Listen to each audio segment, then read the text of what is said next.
Hello dear students, welcome to our YouTube channel Medico Nursing Classes. Today we are going to discuss about crash course. हमारा एक crash course चल रहा है medico nursing classes YouTube channel के ऊपर, जिसमें हम नॉट सेट के लिए ईएसआईसी और डीएसएसबी के लिए जो इंपॉर्टेंट टॉपिक्स हैं उनको बहुत ही कंसाइज वे में या जहाँ से उन टॉपिक्स से रिलेटेड एमसीक्यू आपको नॉट सेट एग्जाम में मिल सकते हैं या एमसीक्यू जो भी आपकी अपकमिंग नर्सिंग ऑफिसर रिक्रूटमेंट है उनके अंदर आपको मिल सकते हैं, उन सारे टॉपिक्स को हम बहुत ही डेरिवेटिव तरीके से अच्छे से उनको डिस्कस कर रहे हैं। साथ के साथ उनके की पॉइंट्स निकाल करके लाते हैं ताकि आप लोगों को ज़्यादा मेहनत करने की ज़रूरत ना पड़े और साथ से साथ डायरेक्टली उन चीज़ों को पढ़ सको। तो आइए आज की क्लास शुरू करते हो, चलते हैं आज के टॉपिक की तरफ। आज के क्लास का हमारा पहला टॉपिक है कंफर्ट डिवाइसेस, कि वो कौन कौन सी ऐसी डिवाइसेस हैं या कौन कौन से ऐसे इंस्ट्रूमेंट्स हैं जिनके जिनके थ्रू हम पेशेंट को क्या कर सकते हैं, कंफर्ट प्रोवाइड कर सकते हैं। Help to improve and provide relaxation and comfort to the patient during the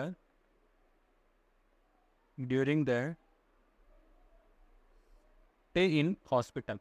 जब पेशेंट हॉस्पिटल के अंदर रहता है तो उस कंडीशन के अंदर हमें ये देखना है कि पेशेंट को कंफर्ट प्रोवाइड करने के लिए हम कौन कौन से डिवाइसेस का यूज़ कर सकते हैं। उन सारी डिवाइसेस को मिला करके क्या कहते हैं, कंफर्ट डिवाइसेस। तो इसका मतलब ये है कि जो भी चीज़ें हम पेशेंट को कंफर्ट, जैसे कि पिल्लो वगैरह हो गए, हमारे बेड ब्लॉक्स हो गए, ठीक है, तो वो, और आपकी ये जो क्या बोलते हैं कार्डियक टेबल हो गई, वो भी एक कंफर्ट डिवाइसेस के अंदर। ये सारी चीज़ें हमें क्या करनी है, ये क्या क्या करती हैं, हमारी हेल्प करती हैं पेशेंट को क्या प्रोवाइड करने के लिए। हम पेशेंट को क्या करते हैं, कंफर्ट प्रोवाइड कर सकते हैं। तो सबसे पहला हमारा कंफर्ट डिवाइसेस का पहला टॉपिक है हमारा, सबसे पहला है बेड ब्लॉक। बेड ब्लॉक हम लोगों ने अपने घर पे भी यूज़ किए होंगे, ठीक है। बेड ब्लॉक्स में क्या होता है स्टूडेंट्स, कि बेड ब्लॉक होते हैं ऐसे वुडन या फिर मेटल के बने हुए होते हैं। नॉर्मली ऐसे ब्लॉक्स होते हैं, इस प्रकार के ब्लॉक्स होते हैं, इस प्रकार के आपके ब्लॉक्स होते हैं। और ये ब्लॉक्स क्या हो सकते हैं, ये मेटल का भी बना हुआ हो सकता है, ये मेटल का भी बना हुआ हो सकता है, साथ के साथ में ये हो सकता है कि वुडन, लकड़ी का भी बना हुआ हो सकता है, ठीक है।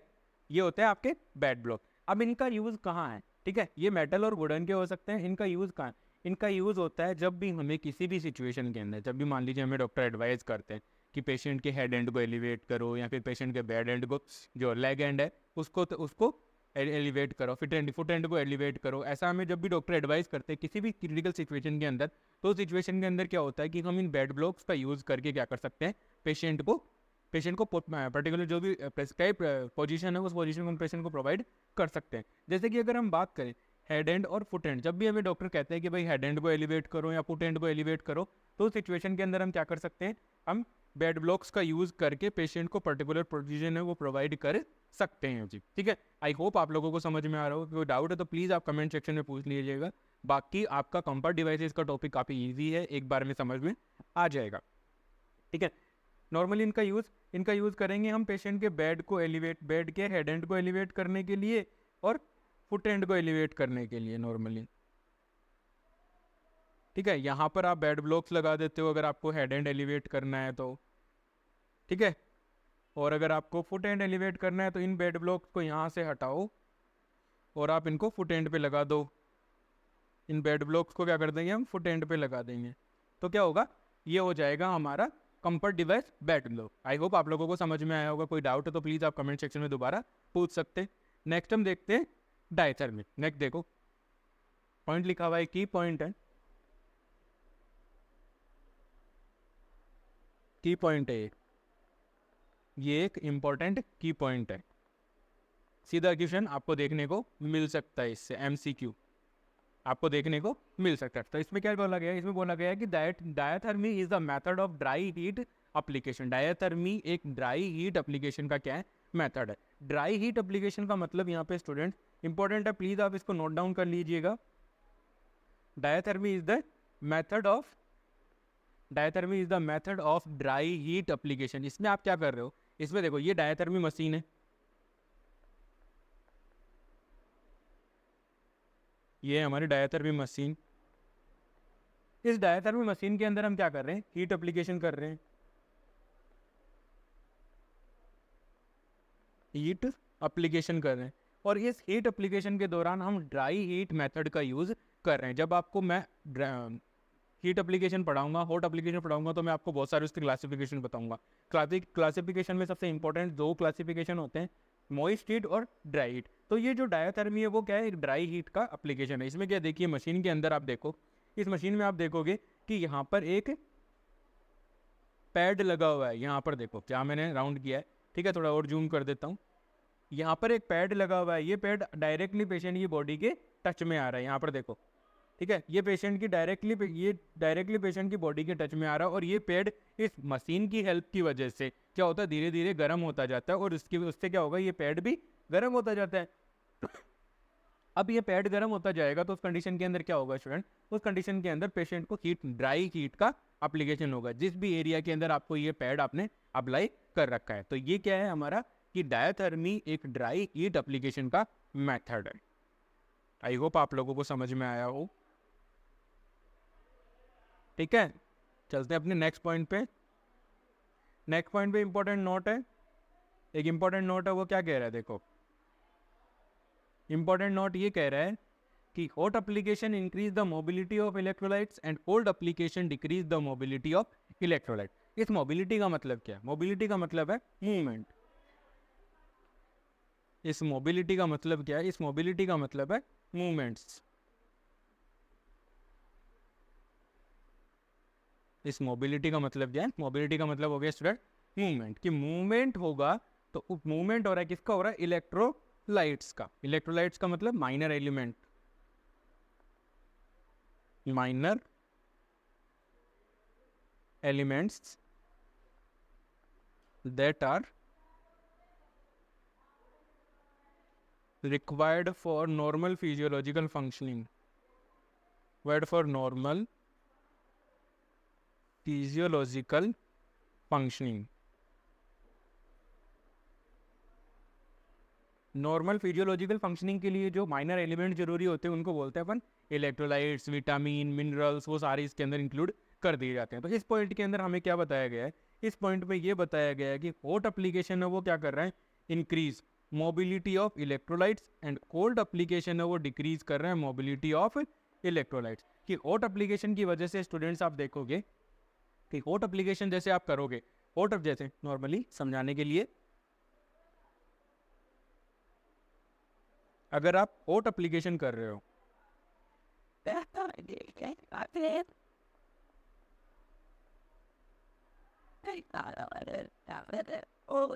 अगर आप हॉट एप्लीकेशन कर रहे हो, हॉट एप्लीकेशन अगर स्टूडेंट्स आप कर रहे हो, तो हॉट एप्लीकेशन के दौरान आप क्या करोगे, हॉट एप्लीकेशन के दौरान हमें क्या करना पड़ेगा, हॉट एप्लीकेशन जैसे हम पेशेंट पे अप्लाई करेंगे, ठीक है, नॉर्मली हॉट एप्लीकेशन है वो 15 से 30 मिनट तक दिया जाता है। मोर देन 30 मिनट अगर आप देते हो, अगर more than 30 minute, more than 30 minute अगर आप हॉट एप्लीकेशन अप्लाई करते हो, अगर आप हॉट एप्लीकेशन अप्लाई करते हो, तो इसके क्या आ जाएंगे, एडवर्स इफेक्ट, एडवर्स इफेक्ट। और एडवर्स इफेक्ट, इसके एडवर्स इफेक्ट उनको हम बोल सकते हैं रिवर्स इफेक्ट।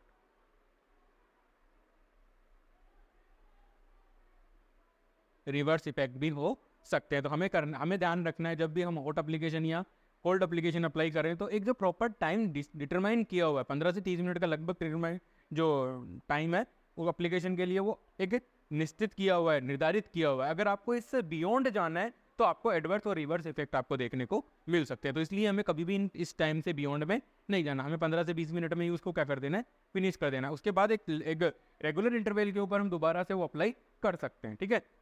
तो हॉट एप्लीकेशन की वजह से क्या होता है स्टूडेंट्स, हॉट एप्लीकेशन की वजह से क्या होता है, जो परमेबिलिटी होती है सेल की,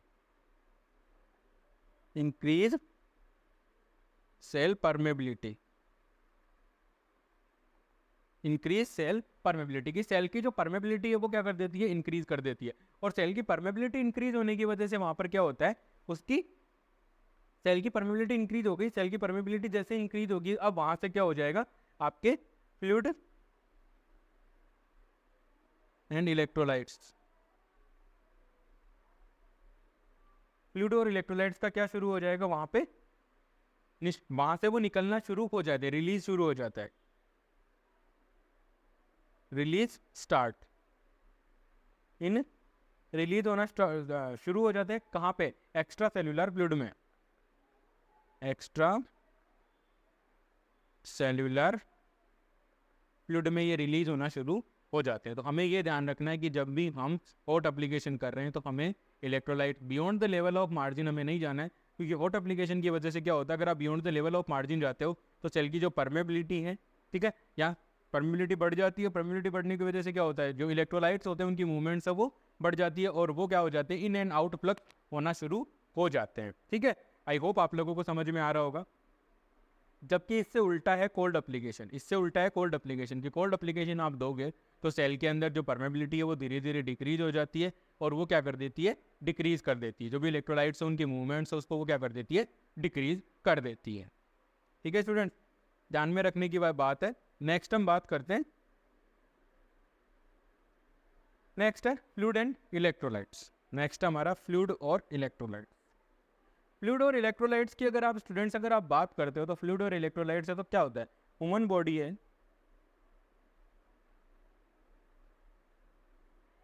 consist major part of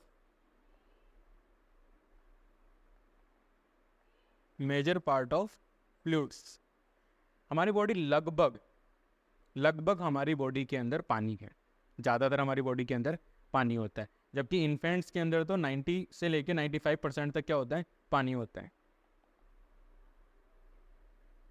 infants has more water in their body,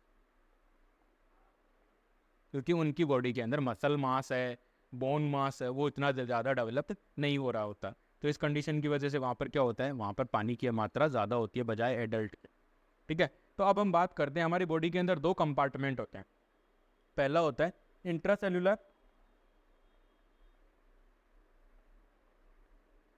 intracellular, दूसरा होता है हमारा एक्स्ट्रा सेल्यूलर। तो पहले मैं बात करता हूँ इंट्रासेल्यूलर। तो इंट्रासेल्यूलर कंपार्टमेंट की अगर आप बात करोगे स्टूडेंट, तो इंट्रासेल्यूलर कंपार्टमेंट का मतलब है compartment inside the cell.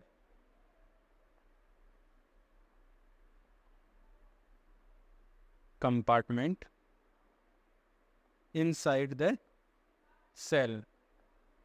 Example के तौर पे दे सकता हूं इसको मैं, साइटोप्लाज्म है। साइटोप्लाज्म क्या है, इंट्रासेल्यूलर फ्लूइड होता है जो सेल के अंदर पाया जाता है। नॉर्मली क्या होता है, ये एक सेल है, ये हमारी एक सेल हो गई, और ये उस सेल का क्या है, न्यूक्लियस। ये उस सेल का क्या हो गया, न्यूक्लियस। अब इस सेल के अंदर क्या पाया जाएगा, अब इस सेल के अंदर क्या पाया जाएगा स्टूडेंट्स, यहाँ पर आप देखोगे कि यहाँ पर साइटोप्लाज्म प्रेजेंट होगा। ठीक है, और इस साइटोप्लाज्म के अंदर डिफरेंट टाइप के जो सेल के ऑर्गेनेल्स हैं वो प्रेजेंट होते हैं। डिफरेंट टाइप के जो सेल के ऑर्गेनेल्स हैं वो भी यहाँ पर क्या होते हैं, प्रेजेंट होते हैं। ठीक है,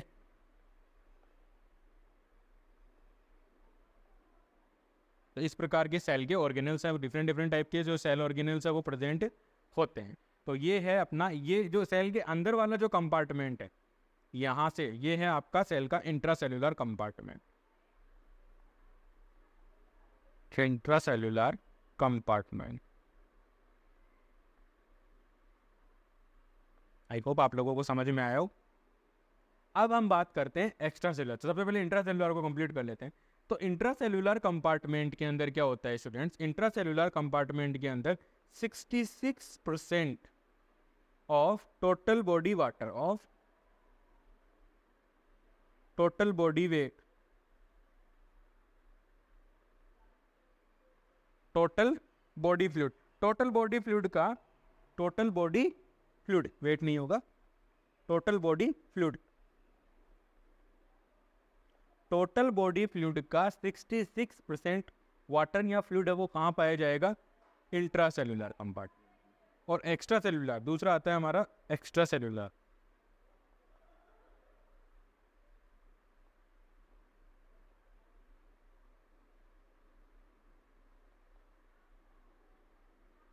एक्स्ट्रा सेल्यूलर कंपार्टमेंट। स्टूडेंट अगर आप एक्स्ट्रा सेल्यूलर कंपार्टमेंट की बात करते हो तो अपन इसी डायग्राम में समझते हैं। अच्छा डायग्राम बना हुआ है।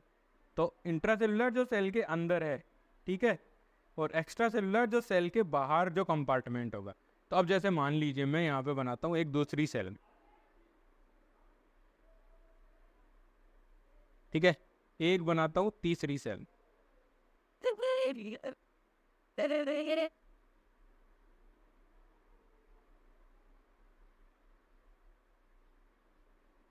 ठीक है। अब मैंने ये सेल्स बनाई हैं, ये सारे न्यूक्लियस बना देता हूँ यहाँ पे, ये न्यूक्लियस है, ठीक है। तो अब देखो स्टूडेंट्स,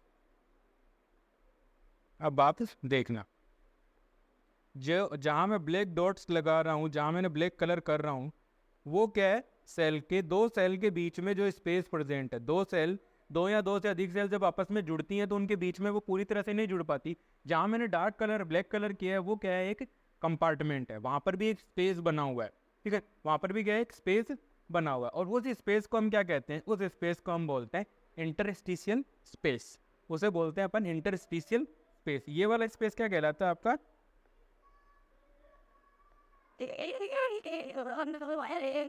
इंटरस्टिशियल स्पेस। ये क्या है, इंटरस्टिशियल स्पेस है स्टूडेंट, ये क्या है, इंटरस्टिशियल स्पेस है। अब देखिए, सेल के अंदर था आपका 66%, अब जो बचा रिमेनिंग है वो कितना रह गया आपका 33%, रिमेनिंग कितना रह गया 33%। तो सेल के बाहर जो भी फ्लूइड सेल के बाहर प्रेजेंट होगा, ठीक है, जो रेड कलर से दिखा रहा हूँ वो एक्स्ट्रा सेलुलर फ्लूइड होगा आपका, ठीक है। जो सेल के बाहर जो फ्लूइड है वो कहलाता है आपका extra cellular fluid, extra cellular fluid, ये कहलाता है आपका extra cellular fluid.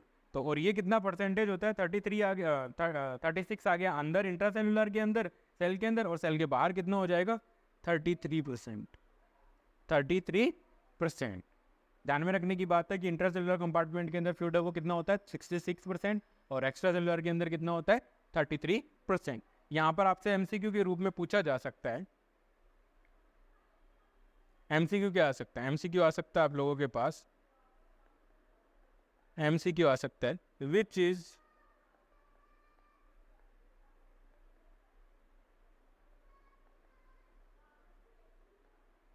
richest compartment, which is the richest compartment in manner of। तो हम लोगों से ये पूछा जा सकता है कि कौन सा कंपार्टमेंट है सेल का जिसके अंदर सबसे ज्यादा फ्लूइड प्रेजेंट होता है। तो कौन सा कंपार्टमेंट है, इंट्रासेल्युलर। इसका आंसर हो जाएगा आपका intracellular, intracellular compartment. Intracellular compartment has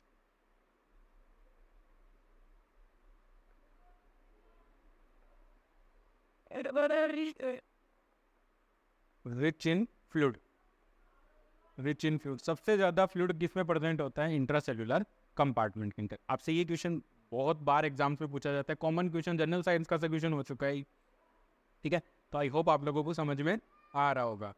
next हम बात करते हैं फ्लूइड ट्रांसपोर्टेशन की, कि फ्लूइड ट्रांसपोर्टेशन कैसे होता है, फ्लूइड का मूवमेंट कैसे होता है।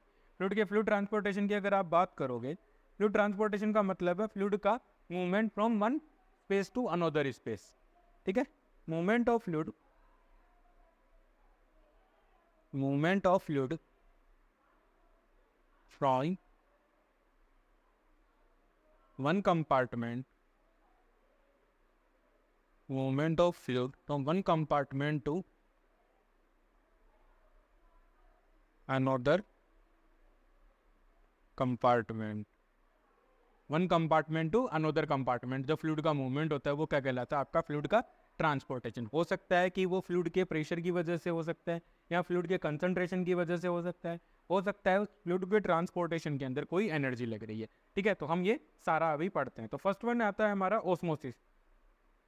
सबसे पहले हमारा क्या आता है फ्लूइड ट्रांसपोर्टेशन में, देखें तो सबसे पहले फ्लूइड ट्रांसपोर्टेशन में हमारा आता है ऑस्मोसिस। की ऑस्मोसिस क्या होता है, ठीक है। ऑस्मोसिस के अंदर क्या होता है स्टूडेंट्स, इसमें क्या होता है movement of water from extracellular to intracellular. Extracellular से इंट्रा सेल्यूलर कंपार्टमेंट के अंदर अगर आपका जो फ्लूइड है वो मूव कर रहा है तो वो कंडीशन क्या कहलाती है, osmosis. Water from extracellular to intracellular compartment. तो वो कंडीशन क्या कहलाती है? वो कंडीशन आपकी कहलाती है स्टूडेंट्स ऑस्मोसिस। वो कंडीशन क्या कहलाती है? ऑस्मोसिस। दूसरा हम बात करते हैं फैसिलिटेड डिफ्यूजन। ठीक है, अब इसमें देखो, सॉरी इसमें देखना, movement is controlled by the osmolarity of the compartment. Osmolarity of the compartment, movement of fluid is controlled by the osmolarity of compartment. Osmolarity के अंदर क्या होगा? ऑस्मोलैरिटी होती है, ये ऑस्मोलैरिटी डिपेंड करती है आपके सॉल्यूशन के ऊपर। अब सॉल्यूशन बनता है दो चीजों से, पहला बनता है सॉल्यूट और दूसरा आता है सॉल्वेंट। दूसरा आता है आपका सॉल्वेंट। सॉल्यूट हमेशा लो इन क्वांटिटी, ठीक है, लो रहता है, और सॉल्वेंट रहता है आपका हाई। ठीक है, तो इस प्रकार से होता है। ऑस्मोलैरिटी क्या करती है? जो भी कंसंट्रेशन है, मतलब मान लीजिए अगर आपका जो फ्लूइड है वो हायर कंसंट्रेशन से लोअर कंसंट्रेशन की तरफ मूव कर रहा है, तो वो कंडीशन क्या कहलाती है? ऑस्मोसिस के अंदर आ जाएगी। ठीक है, और ऑस्मोलैरिटी अगर इसकी नॉर्मल होगी तो फ्लूइड का मूवमेंट है वो किस प्रकार से डिटरमाइन किया जाएगा, ऑस्मोसिस के अंदर बताएगा। नेक्स्ट वन है फैसिलिटेड डिफ्यूजन। फैसिलिटेड डिफ्यूजन के अंदर स्टूडेंट्स क्या होता है? देखो, फैसिलिटेड डिफ्यूजन के दूसरा अपना फैसिलिटेड डिफ्यूजन। अब फैसिलिटेड डिफ्यूजन के अंदर क्या होता है स्टूडेंट?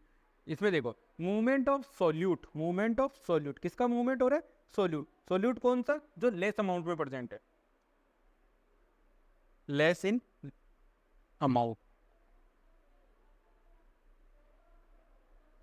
ठीक है, जैसे कि अगर एग्जांपल देके चलूं, मैं आपको यहाँ पे एग्जांपल देते हुए चलूं, अपन क्या कर रहे हैं, पानी, एक गिलास पानी और शुगर का एक मिश्रण बनाएंगे, एक सॉल्यूशन बनाते हैं। ठीक है, तो अब इसमें क्या है, पानी हमने यहाँ पे, शुगर तो हमने लिखी है 2 TSP, 2 टेबल स्पून, और वाटर हमने ले लिया है 100 ml।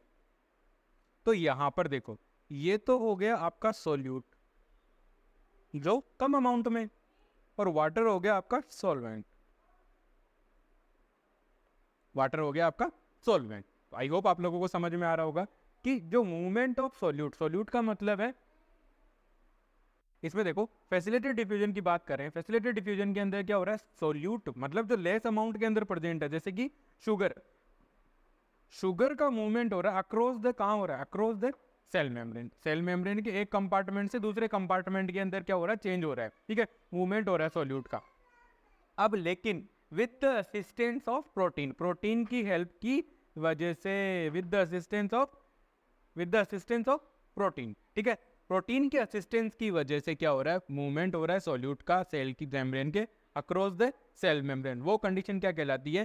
फैसिलिटेड डिफ्यूजन कहलाती है। अब आपसे सवाल पूछा जा सकता है कि फैसिलिटेड डिफ्यूजन के अंदर जो मूवमेंट होता है सॉल्यूट का या फ्लूइड का, वहाँ पे आपको कंफ्यूज करने के लिए पूछा जा सकता है कि फ्लूइड का मूवमेंट होता है, उस मूवमेंट को कौन हेल्प करता है? तो किस चीज़ का असिस्टेंस होता है वहाँ पे?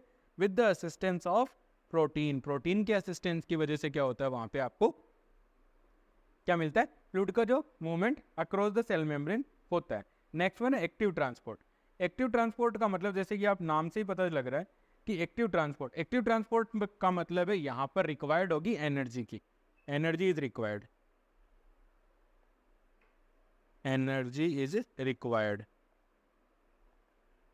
एक्टिव ट्रांसपोर्टेशन के अंदर क्या होगा? आपका एनर्जी की जरूरत। अब एनर्जी की जरूरत कब पड़ेगी?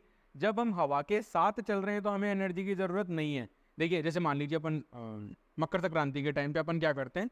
पतंगे उड़ाते हैं। तो अगर आप अपनी पतंग को हवा की दिशा में उड़ाओगे, जिस दिशा में हवा है, तो आपको कोई एनर्जी लगाने की जरूरत नहीं है, वो धीरे धीरे अपने आप चली जाती है। ठीक है, लेकिन अगर आप हवा के अगेंस्ट लेके जाओगे तो आपको एनर्जी की रिक्वायरमेंट होगी। तो इसमें हम क्या कर रहे हैं, जो सोल्यूट है, ठीक है, एक सॉल्यूशन है, वो सॉल्यूशन के अंदर सॉल्यूट का मूवमेंट हो रहा है, मूवमेंट होगा सॉल्यूट का against the concentration. Against the concentration का मतलब है हाई और लो।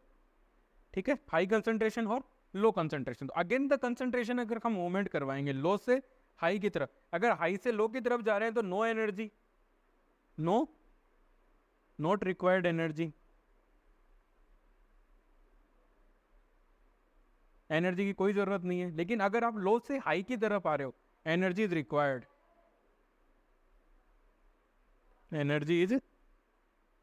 रिक्वायर्ड, यहां पर आपको एनर्जी की रिक्वायरमेंट होगी। एनर्जी की रिक्वायरमेंट होगी। ठीक है, तो हमें क्या करना है, अब हाई से लो की तरफ जा रहा है। एक्टिव ट्रांसपोर्टेशन के अंदर हमें क्या, एक्टिव ट्रांसपोर्टेशन के अंदर हमने देखा है कि इसमें क्या होता है, सोल्यूट का मूवमेंट होता है अगेंस्ट द कंसंट्रेशन, कंसंट्रेशन के अगेंस्ट सोल्यूट को मूवमेंट करना है। अब अगेंस्ट द कंसंट्रेशन सोल्यूट को अगर मूवमेंट करना होगा तो वहां पे रिक्वायर एनर्जी, और एनर्जी किस फॉर्म में लेती है हमारी सेल्स, एनर्जी किस फॉर्म में काम में लेती है, एटीपी। एटीपी मतलब एडिनोसिन ट्राई फॉस्फेट। ठीक है, एडिनोसिन ट्राई फॉस्फेट इसे एटीपी का पूरा नाम होता है। ठीक है, और इसमें क्या होता है, जो सोल्यूट होता है वो against the concentration gradient move करता है। इसका सबसे अच्छा एग्जांपल है हमारा सोडियम पोटेशियम पंप, जो नर्व कंडक्शन के अंदर काम आता है। ठीक है, सोडियम और पोटेशियम का जो नर्व कंडक्शन के अंदर, जो नर्व कंडक्शन में आता है, ये सबसे ज्यादा है nerve conduction, action potential sodium potassium pump, ये नर्व कंडक्शन के अंदर सबसे ज्यादा हेल्प करते हैं। तो आई होप आप लोगों को एक्टिव ट्रांसपोर्टेशन के बारे में इंपॉर्टेंट जो भी इंपॉर्टेंट पॉइंट्स थे उनको आपको पता चल गया होगा कि एटीपी एनर्जी की रिक्वायर्ड होती है, इसमें सोल्यूट का जो मूवमेंट होता है वो अगेंस्ट द कंसंट्रेशन होता है, और इसका सबसे अच्छा एग्जांपल है सोडियम पोटेशियम पंप। आज की क्लास में इतना ही। आई होप मेरे द्वारा प्रोवाइड की जा रही क्रैश कोर्स क्लासेज आपके नर्सिंग ऑफिसर रिक्रूटमेंट एग्जामिनेशन की प्रिपरेशन में आपकी हेल्प कर रही होंगी। Please like share and subscribe. Thank you so much.